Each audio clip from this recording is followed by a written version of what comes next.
आप सभी को प्रणाम। जय श्री राम। मैं हूं ललन ठाकुर वीरेंद्र पाल से। आज के इस वीडियो में हम लोग चर्चा करने वाले हैं ग्रेड 11 का प्रिंसिपल ऑफ अकाउंटिंग बुक है, जो पेज नंबर 108 में से लिया गया है, सिंपल कॉलम कैश बुक।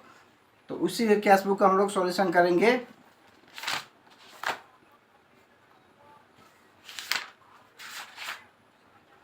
यहाँ आप देख सकते हैं question number 1 numerical problem, simple column cash book, single column cash book है। इसी के हम लोग सॉल्यूशन करेंगे। तो चलिए देखते हैं सॉल्यूशन।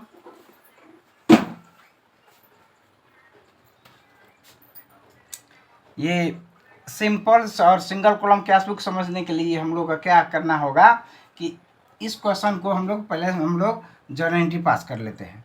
तो जर्नल एंट्रीज वर्किंग नोट में हम लोग कर लेते हैं। ये जर्नल एंट्री बोला नहीं गया है, समझने के लिए हम समझा रहे हैं। जैसे जनवरी 1 में है तो कैश अकाउंट डीआर 80,000 और टू कैपिटल अकाउंट 80,000। और जनवरी 3 में है कैश अकाउंट डीआर 20,000 और टू राम अकाउंट 20,000।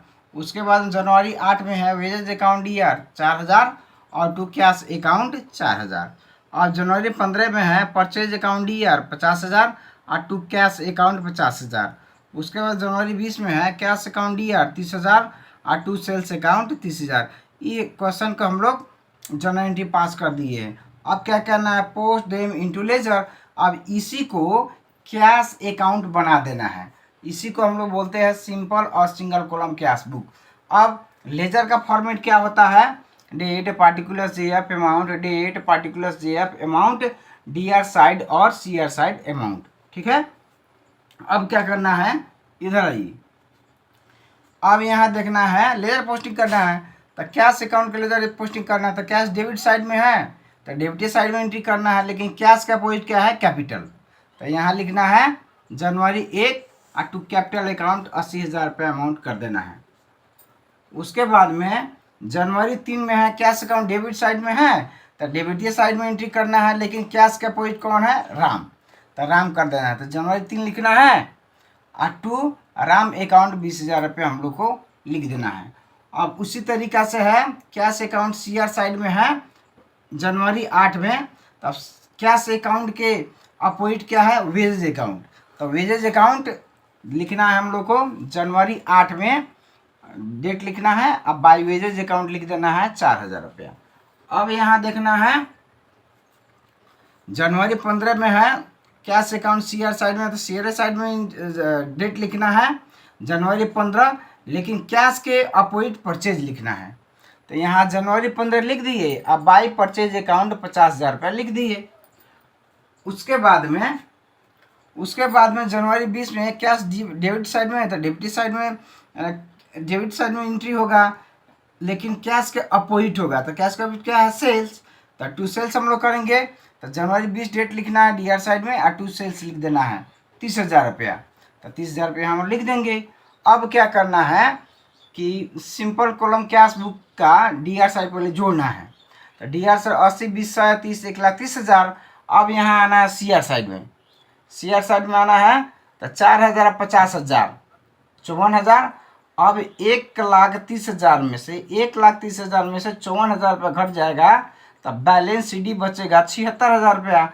तो जनवरी 31 में बाई बैलेंस सीडी करते रहे कैरी डाउन 76,000 रुपया। अब यही 76,000 रुपया यहाँ क्या होगा, फरवरी 1 में टू बैलेंस बीडी 76,000 रुपये आंसर हो गया। अब क्या करना है, नोट में ध्यान देने वाली चीज़ है, cash receipt side is greater than payment side, that is DR side 1,30,000 और 54,000 हो गया। So debit cash balance shown in simple column cash book that is 1,30,000 minus 54,000 equal to 76,000 रुपया आंसर हो गया। अब क्या है इसमें समझने वाली बात कि जब भी सिंपल कॉलम कैश बुक में क्या होता है कि डीआर साइड जब भी कैश ज़्यादा रहता है और सीआर साइड कम रहता है, यानी कि कैश रहेगा तभी हम लोग पेमेंट करेंगे।